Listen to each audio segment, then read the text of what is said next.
20 సంవత్సరాల నుంచి పోరాటం చేస్తా ఉన్నాం. ఇది ఈ రోజు మేము రోడ్డుపైకి వచ్చిన వాళ్ళం కాదు. చాలాసార్లు ప్రభుత్వం ఇస్తానని మాకు ఆశ కల్పించి ఒప్పందాలు చేసుకొని ఇవ్వకపోవడంతోనే ఈరోజు మేము ఈ రోడ్డుపైకి రావాల్సినటువంటి పరిస్థితి ఏర్పడింది. కూటమి ప్రభుత్వం వచ్చింది, తప్పకుండా మాకందరికీ ఈ కోరికలను తప్పకుండా తీరుస్తారని ఆశాభావంతోనే ఈరోజు ఈ కోరికలు తెలియపరచాలని మేము ఈ ఉద్యమానికి వచ్చాము. అదే కాకుండా చాలామంది మాలో చదువుకున్నోళ్ళు లోయర్ క్యాడర్లో ఉండి కష్టపడి చదువుకుంటే వాళ్ళకు ఒక ఆశ, ఏదో ఉద్యోగంలో ముందుకు పోతాము అని. ఆ విధంగా ముందుకు పోయేదానికి మాకు అవకాశం ఇవ్వడం లేదు. అన్ని డిపార్ట్మెంట్లో ఇస్తూ ఉన్నారు. ఈపీఎఫ్ను జీపీఎఫ్గా మార్చాలని మా ప్రధాన డిమాండ్ ముందు నుంచి చెప్తా ఉన్నాము.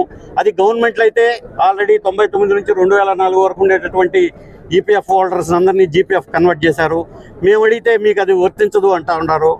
సరే 4 డిఏలు ఇవ్వాలా, అవి మాకు ఇవ్వండి అని అడిగితే ఆ 4 డిఏలు గవర్నమెంట్లో ఎవరికి ఇవ్వలేదు కాబట్టి మీకు ఇవ్వలేదు అంటారు.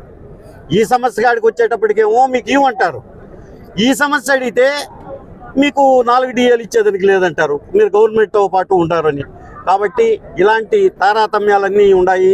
అదే కాకుండా ఒక కార్మికుడు తన విధి నిర్వహణలో ఎలక్ట్రికల్ యాక్సిడెంట్ అయితే ఈరోజు మేము చందాలు వేసుకొని అతన్ని కాపాడుకోవాల్సిన పరిస్థితి ఉంది. అది కాకుండా వాళ్ళకు అన్లిమిటెడ్ మెడికల్ పాలసీ ఇవ్వమని కోరుకుంటా ఉన్నాం. ఎందుకంటే విధి నిర్వహణలో అతను యాక్సిడెంట్ అయ్యి ఏదైనా జరిగితే ఆ కుటుంబం వీధిలో పడిపోతా ఉంది. దానికోసమని మేము అన్లిమిటెడ్ మెడికల్ పాలసీ అడుగుతా ఉన్నాం. ఇవి మా న్యాయమైన కోరికలు, మేమేదో కుటుంబ కోరికలు కోరడం లేదు. సచివాలయం జేఎల్ఎం గ్రేడ్ 2 అని కొత్తగా ఒక కేడర్ పెట్టి సచివాలయానికి అనుబంధం చేశారు. వాళ్ళని అటు సచివాలయం కంట్రోలా ఇటు డిపార్ట్మెంట్ కంట్రోలా అని లేకుండా 2 పక్కల పని చేయించుకుంటున్నాం. వాళ్ళని మా డిపార్ట్మెంట్తో విలీనం చేసి యాజ్ పర్ జేఎల్ఎంగా ఇవ్వాలని మనస్ఫూర్తిగా కోరుకుంటున్నాం. అవుట్ సోర్సింగ్ అందరినీ 25 సంవత్సరాలుగా పనిచేస్తూ ఉన్నారు ఈ డిపార్ట్మెంట్లో. వాళ్ళని రెగ్యులర్ ఎంప్లాయీగా ట్రీట్ చేస్తే వాళ్ళ జీవితాలలో వెలుగు నింపుతుంది. కొన్ని వేల కుటుంబాలు ఉన్నాయి. అందుకోసమని ఈ ప్రయత్నం చేస్తున్నాం. మీరు కూడా ఈ ప్రస్ముఖంగా అందరికీ ఈ విషయాన్ని తెలియపరిచి మాకు సహకరిస్తారని కోరుకుంటూ ప్రభుత్వానికి మరీ విజ్ఞప్తి చేస్తూ ప్రెస్ సోదరులందరికీ హృదయపూర్వక ధన్యవాదాలు తెలియజేస్తున్నాం. అదేవిధంగా ఈనాటి ఈ కార్యక్రమానికి పర్మిషన్ ఇచ్చిన పోలీసు వారికి ప్రత్యేక అందరికీ తెలియంది కాదు, ఎలక్షన్ డిపార్ట్మెంట్ ఎంప్లాయీస్ ఏ విధంగా కష్టపడతారు రాత్రి పగలు. మానవ సంబంధంలో ఒక మానవ జీవన మనుగడలో ఒక భాగం అయిపోయింది విద్యుత్ సంస్థ. విద్యుత్ లేకపోతే ఒక 10 నిమిషాలు కూడా లేని పరిస్థితి. మానవ జీవన గడిపేదానికి చాలా కష్టం.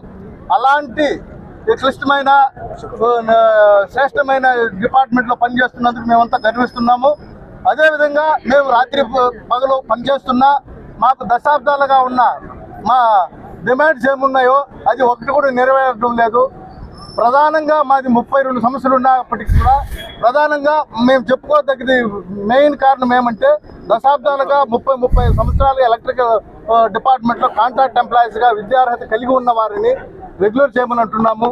అదేవిధంగా గత ప్రభుత్వంలో సచివాలయ ఉద్యోగాలను తీసి జేఎల్ఎం గ్రేడ్ 2 ఉద్యోగస్తులకు మా డిపార్ట్మెంట్లో ఉన్న జేఎల్ఎం సంబంధించిన రూల్స్ అండ్ రెగ్యులేషన్స్ ప్రయోజనాలు ఏమి వాళ్ళకి ఇవ్వడం లేదు, అవి ఇవ్వమంటున్నాము. ఈపీఎఫ్ టు జీపీఎఫ్ ప్రభుత్వంలో 2004 వరకు ఉంది. మా డిపార్ట్మెంట్లో 99కి ఆపేశారు, అది ఇవ్వమంటున్నాము. మాకు పెండింగ్ డిఏలు ఉన్నాయి, అది ఇవ్వమంటున్నాము.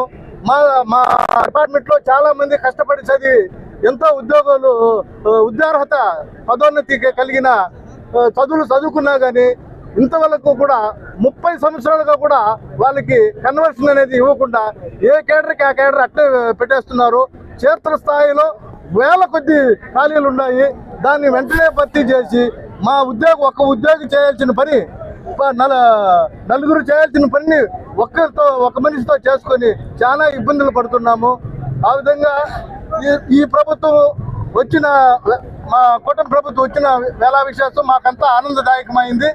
ఆ ప్రభుత్వంలో మా న్యాయమైన కోరికలు నెరవేర్చి మా ప్రభుత్వం మాకు అండగా ఉంటుందని మా విద్యుత్ ఉద్యోగుల కుటుంబాల్లో వెలుగు నింపాలని కోరుకుంటున్నాము.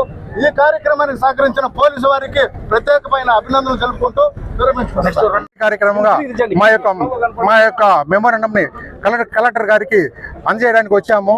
ప్రధానంగా మా యొక్క డిమాండ్లు ఎలా అంటే కాంట్రాక్ట్ కార్మికులు దశాబ్ద కాలంగా పనిచేస్తున్న కాంట్రాక్ట్ కార్మికుని రెగ్యులర్ చేయాలి, మరియు గ్రేడ్ 2 జేఎల్ఎం వాళ్ళని వెంటనే మా యొక్క డిపార్ట్మెంట్కే వాళ్ళని విలీనం చేయాలి.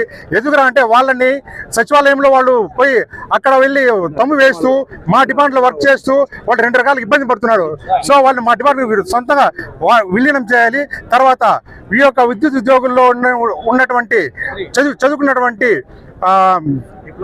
డిప్లొమా క్యాండిడేట్స్ కావచ్చు, బీటెక్ క్యాండిడేట్స్ కావచ్చు, వాళ్ళని 1 టైం బేసిస్ పైన వాళ్ళ వెంటనే కన్వర్షన్ అనేది వాళ్ళకి ఇవ్వాలి. ఇకపోతే కన్నా మా యొక్క విద్యుత్ కార్మికులకి ఏదైనా ఎలక్ట్రికల్ యాక్సిడెంట్ కన్నా జరిగితే కన్నా వాళ్ళని హాస్పిటల్ తీసుకెళ్తే అక్కడ లక్షల్లో ఖర్చు అవుతుంది. కానీ ఆ యొక్క బిల్స్ మేము సబ్మిట్ చేశామంటే వీళ్ళు సీజీఎస్ రేట్ల ప్రకారంగా వీళ్ళు 40% 50% ఇస్తున్నారు. అలా కాకుండా టోటల్ గా బిల్లులు మొత్తం మాకు మంజూరు అయ్యేలాగా వీళ్ళు శాంక్షన్ చేయాలనేసి మేము యాన నుంచి డిమాండ్ చేస్తూనే ఉన్నాము, ఇంకా చేస్తూ కూడా ఉన్నాము. అయినా కానీ మేనేజ్మెంట్ ఎటువంటి సమాచారం మాకు ఇవ్వలేం లేదు. ఎందుకు ఒకసారి యాక్సిడెంట్ అయిందిరా అంటే కన్నా ఆ యొక్క కార్మికుడు యొక్క ప్రాణాలతో చాలా ప్రాణం పోవడం జరుగుతుంది. ఒకవేళ ప్రాణం బతికినా కానీ అతను ఒక ఫిజికల్ హ్యాండిక్యాప్డ్ గా బతుకుతున్నాడు. మొత్తం డిమాండ్లు 15 డిమాండ్లు పైన ఉన్నది మాకు. దాంట్లో ప్రధానంగా వచ్చి ఈపీఎఫ్ ని జీపీఎఫ్ చేయాలి.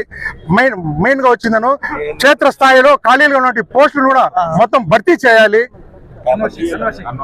కన్వర్షన్ కూడా 1 టైం బేసిస్ మీద కన్వర్షన్ ఇవ్వాలి. సో ఈ విధంగా